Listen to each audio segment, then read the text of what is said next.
So again, here we are looking at most difficult part of your complex numbers, which is finding the root of a complex number, and this is the second method. Another video have first method or the other method, and here is another method of dealing with that.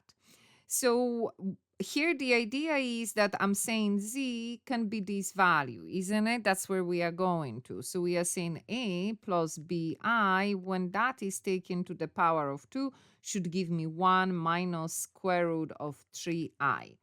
So the way we work that, we take this bracket to the power of 2, and here we are applying the formula saying where I have two values added in the bracket to the power of 2, that will equal the first number to the power of 2 plus 2 multiplied by the first number multiplied by the second number plus the second number to the power of 2.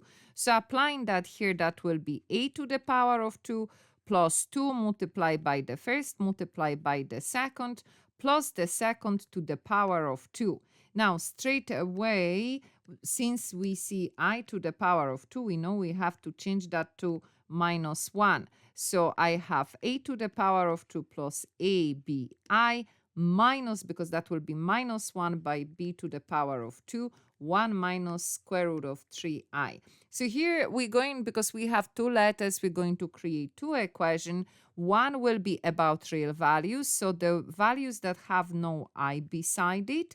And the second will be the imaginary values, so the one that have I beside it. And that's how we create the two equations. We are saying that the real value on one side of the equation are the same as a real value on the other side. And then the same with imaginary. The imaginary value of one side is the same as imaginary on the other side. Now I'm dropping the I because both of those items contain I. So if we divide by I, we don't have I. So this is a simultaneous equation that we have to solve. Since we have the power of 2, we use the second equation. Doesn't matter whether we want to solve in for A or we want to solve in for B, that makes no difference. So A to B, that equal minus square root of 3. So let's say we want to eliminate b, so we divide both sides by 2b. That way I have an expression for a will be minus square root of 3 over 2a. So now we take that, and like with the simultaneous equation in this case, and we replace that a here in our first equation. So that means instead of a, I have minus square root of 3 over 2a. And don't forget that is taken to the power of 2. Oh, sorry, that should be b. Oh, did I want to do that? My apologies, minus square root of 3 over 2b, not 2a. I'm saying one thing, I'm doing the second thing. So b to the power of 2 minus b to the power of 2 equal 1. So first thing, we take this bracket to the power of 2. So each element, that to the power of 2, that to the power of 2, that to the power of 2. That's how we take a fraction to the power of 2. So we have 3 over 4b to the power of 2. And then the rest of the equation is the same, so just copy paste. Since I have a letter in the denominator, I need to multiply by that letter, by that denominator, each element here. So therefore, what we are going to get is 3 minus 4b to the power of 2 to the power of 2. I know that will be to the power of 4, but give me a chance. Let's leave it that way. Why?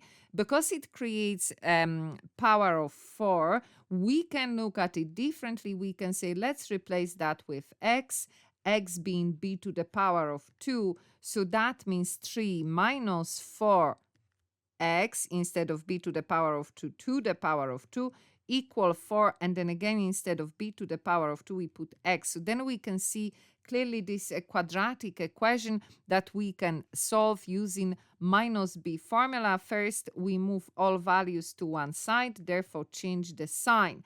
And then we put that in our calculator. Well, we put that in minus b formula. So minus the b value is 4, plus minus b, b again, that's 4 to the power of 2 minus 4 multiplied by a, which is 4, multiplied by c, which is minus 3, under the square root, and everything divided 2 multiplied by a, which is 4. So we're going to get two values here. One value is a half, and second value is minus 3 over 2. Now, let's not forget what are those values. That's value of x, isn't it? And then we said that x is b to the power of 2, so a half can be b to the power of 2, and minus 3 over 2 can be b to the power of 2. Now, what is a and b in our equations here? So a and b, don't forget, that has to do with the real, with the complex number. A and b, both of them have to belong to R. So if I am looking, any number taken to the power of 2, in order to give me a negative, has to be a complex number. And b cannot be a complex number, cannot be imaginary number, therefore it's not an applicable answer. So always in that second method, when you are using minus b formula, it's always going to go the same. The negative value is non-applicable. Okay, so let's keep on going. So here, if I'm looking for b, that means that this number, since I need two versions, can be a positive. Oh, actually, not that, what I wanted to write.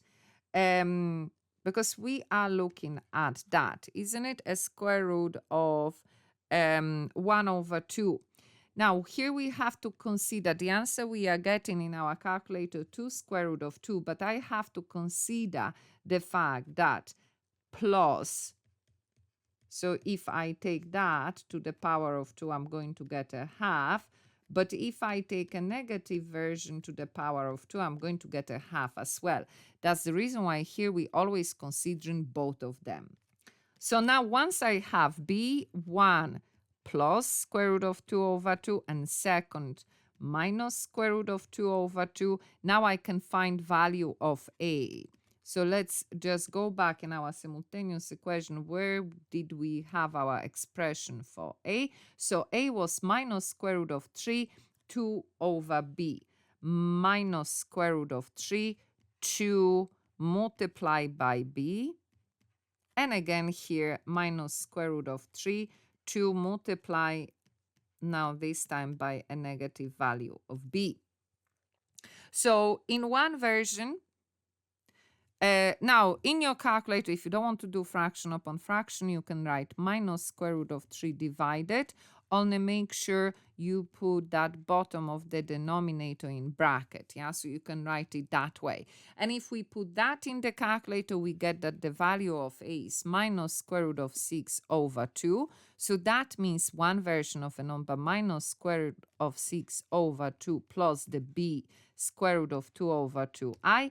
And here again, if we put that in the calculator, we're going to get plus square root of 2 over 2. So second one is square root of 2 over 2 minus, when b is minus square root of 2 over 2i. So that's what I'm saying. We do get the same answers in both of the methods. Now, this second method, I just have to mention, that is workable for us when we are talking about power of 2. If we are talking about more than power of 2, it then becomes more complex for us. But when it involves power of 2, yes, we can use that, no problem.